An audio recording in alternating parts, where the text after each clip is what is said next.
Hi everyone. So today we are going to cover the question number 2 of exercise 7.2. This is an important question from the exam point of view. Let's start. So the question is find the coordinates of the points of trisection of line segment joining 4, -1 and -2, -3. Trisection का मतलब होता है कि दोनों points trisection का मतलब होता है कि दो पॉइंट्स मिलके एक पर्टिकुलर लाइन को इक्वल पार्ट्स में डिवाइड कर रहे हैं.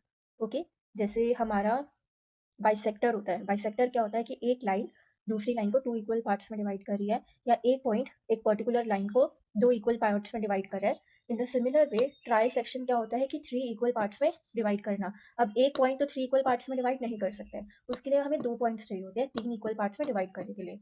तो हमें बेसिकली यहाँ पर पॉइंट्स ऑफ ट्राइसेक्शन निकालने हैं. ठीक है, वो जो पर्टिकुलर पॉइंट है उन पॉइंट से कोऑर्डिनेट्स निकालने हैं बेसिकली. तो 2 पॉइंट्स ऑफ ट्राइसेक्शन होंगे और हमें उनके कोऑर्डिनेट्स फाइंड करने हैं. इधर हम सेक्शन फॉर्मूला अप्लाई करेंगे.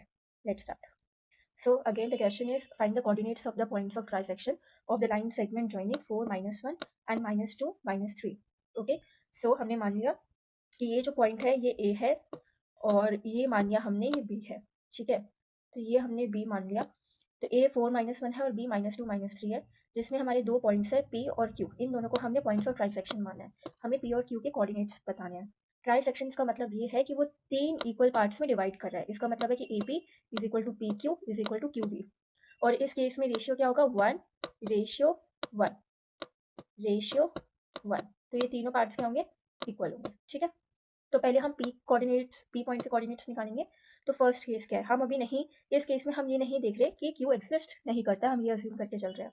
तो यहाँ पर एक A पॉइंट है, ये एक B पॉइंट है और हमने उसमें P पॉइंट लिया है. ठीक है, तो ये A के कोऑर्डिनेट्स, B के कोऑर्डिनेट्स. ठीक है, और ये A जो है AP का क्या रेशियो होगा 1 और B का क्या होगा 2. ओके, क्योंकि ये देखो 1 + 1 कितना बनता है 2 बनता है. तो ये 1 है और ये 2 रेशियो को डिफाइन करेगा. तो अब आप देखो तो कोऑर्डिनेट्स ऑफ P क्या होंगे आपके. पहले तो हम इसमें सेक्शन फॉर्मूला लगाएंगे m1 × x2 plus m2 × x1 upon में m1 प्लस m2. तो इसमें हम रेशियो क्या लेंगे 1:2 लेंगे. ओके, तो m1 क्या हो जाएगा वो आपकी 1 हो जाएगा और m2 क्या हो जाएगी 2 हो जाएगी. m1 होगा 1 और m2 होगा 2.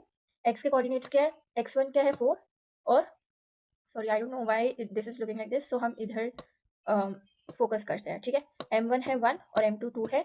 ठीक है, x2 क्या है -2, x2 क्या है -2 इधर से देख लो. ठीक है, तो ये x2 हो गया और x1 क्या है 4 इधर से देख लो ऊपर से, और अपॉन में m1 प्लस m2. तो m1 प्लस m2 क्या है 3 है. तो -2 + 8 सॉल्व करा तो क्या आएगा 6/3 विच इज 2. ओके, तो ये हमारे x कोऑर्डिनेट निकल गया P का.